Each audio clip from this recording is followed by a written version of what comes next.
So I'm Stephen Meyers. I'm a professor of geoscience at the University of Wisconsin-Madison, and my expertise is paleoclimatology. The field of paleoclimatology studies past climate changes recorded in, for example, sediments at the bottom of the ocean, sediments at the bottom of lakes, rocks. And by looking at those records, we can infer how the climate system works and maybe ascertain some information about where we're going in the future. In what ways may science take this sort of information and make it much more understandable to the general public or to students who are coming through the field of science? You know, I've thought a lot about this. So I'm trained as a research scientist, and I got into this world of paleoclimatology. I went through graduate school and through postdocs and all of that for the love of the research and the love of the learning and the love of exploring new mental theoretical worlds, to maybe seeing something that hadn't been seen before and discovering. One of the highlights of my research career was publishing a paper in a journal called Nature, which is really top-notch. You know, it publishes across science some of the most significant findings.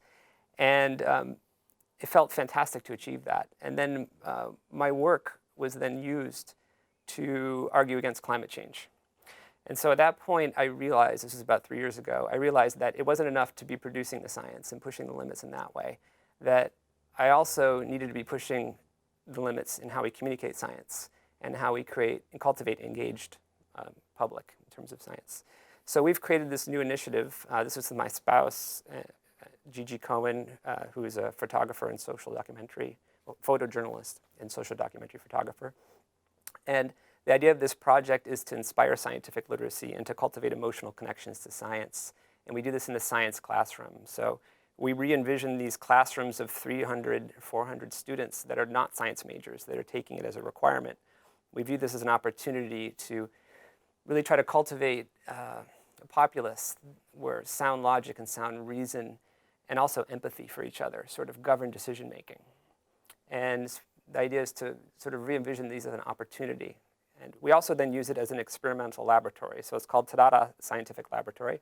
It's an experimental laboratory where we basically bring in filmmakers, musicians, poets, illustrators, artists of all sorts, and we create all sorts of new experiences. I call them connection events, to engage individuals in science, to basically awaken the inner scientist is one of the ideas. And seeing the science classroom as an opportunity to cultivate empathy through science.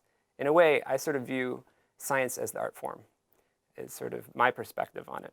And so now it's communicating that through other art forms.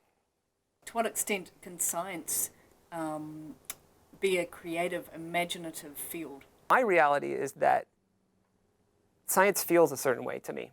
It is creative, it is emotional. I'm engaged in this because it connects to my humanity, because it's wondrous.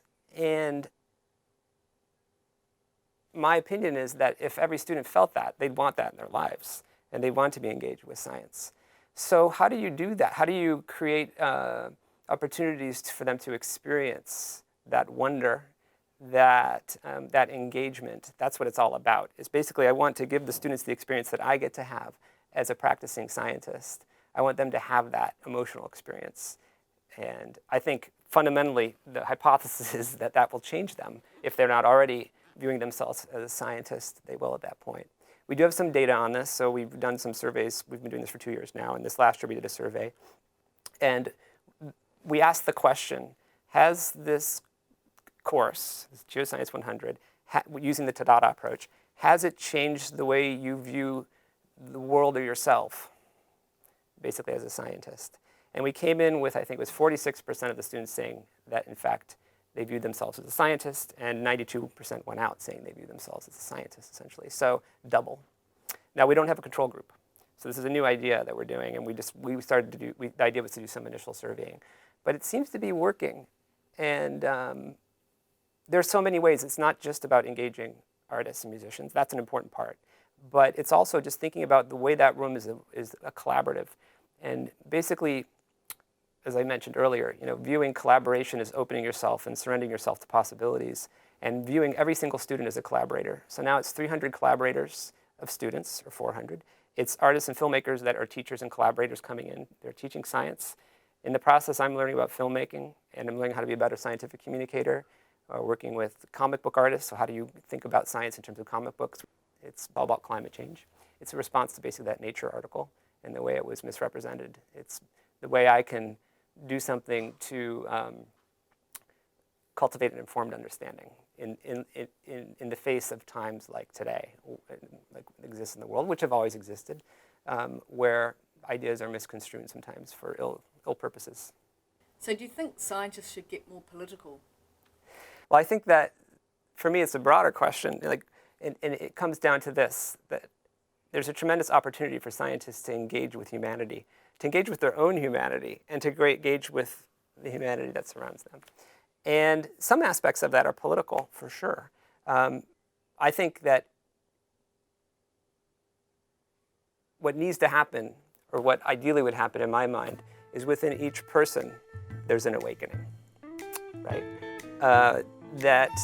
And so how can you make that happen? Some of that is through political engagement, some of that's through artistic engagement, some of that's through just having a conversation with whoever you come across.